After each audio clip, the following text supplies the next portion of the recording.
అందరికీ నమస్కారం అమ్మ. ఈరోజు ఆనపకాయ పాలేసి వండి చూపిస్తాను రండి. ఆనపకాయ ముక్కలమ్మ, ఉల్లిపాయ ముక్కలు, కరివేపాకు, పచ్చిమిరపకాయలు, కాసిన పాలండి చల్లార్చి వేయాలి. చిన్నది లేత ఆనపకాయ తీసుకున్నానండి. ఇది చాలా బాగుంటుందండి. ముదిరితే బాగోదు, లేతకాయ బాగుంటుంది. కారం వేసుకోకూడదండి, పచ్చిమిరపకాయలు ఎక్కువ వేసాను.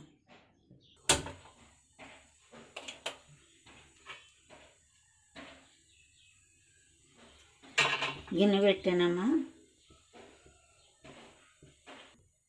గిన్నె వేడెక్కిందమ్మా, నూనె వేసుకోవచ్చు.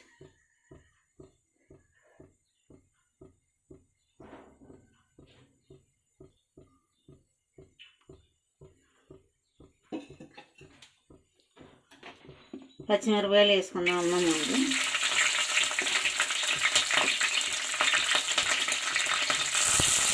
కరివేపాకు,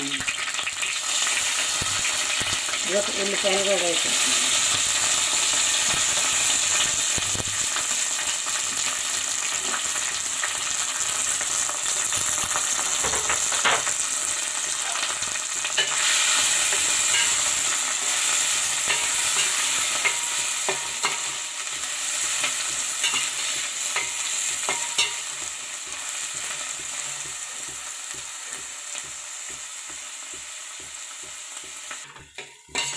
ఉల్లిపాయలు వేసినాయి అమ్మ. ఈసారి ఆనపకాయ ముక్కలు వేసుకోవాలి. ఇదిగోండి ఆనపకాయ ముక్కలు వేస్తున్నాను.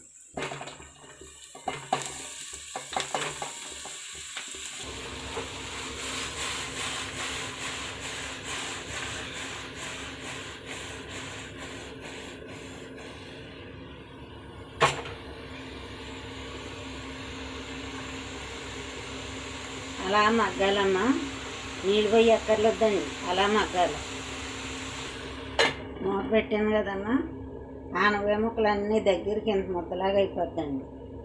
అప్పుడు కారం ఎక్కర్లేదండి, పచ్చిమిరపకాయలు ఎక్కువ వేసిన మగ్గిన తర్వాత సాల్ట్ వేసుకోవాలి.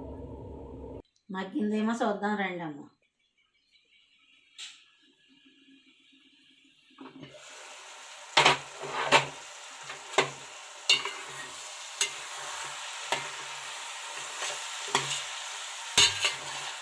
మగ్గిపోయిందమ్మా. ఇప్పుడు సాల్ట్ వేసుకోవాలి.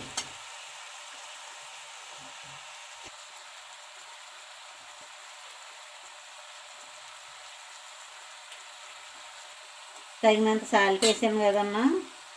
కొద్దిగా పసుపు వేసుకోవాలి.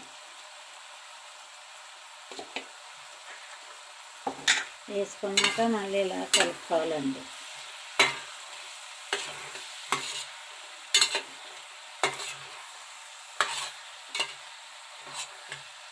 అన్నీ వేస్తాం కదమ్మా.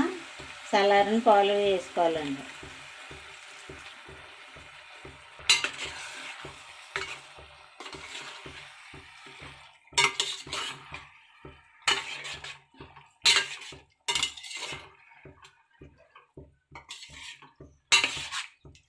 ఒక 5 నిమిషాలు మగ్గనిద్దామమ్మా. ఇప్పుడు ఉడిపోయిందమ్మా. ఇంకా గ్యాస్ ఆఫ్ చేసుకుందాం.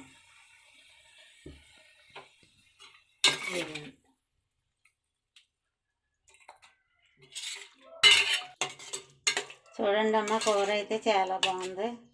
మీరు కూడా ఇలా వండుకుని అసలు చూడండి, మీకే నచ్చుద్ది. ఇంకా అయిపోయిందండి, రెడీ అయిపోయింది కూర. నచ్చినట్టయితే లైక్ చేయండి. ఈ వీడియో నచ్చినట్టయితే లైక్ చేయండి అమ్మా. ఉంటాను.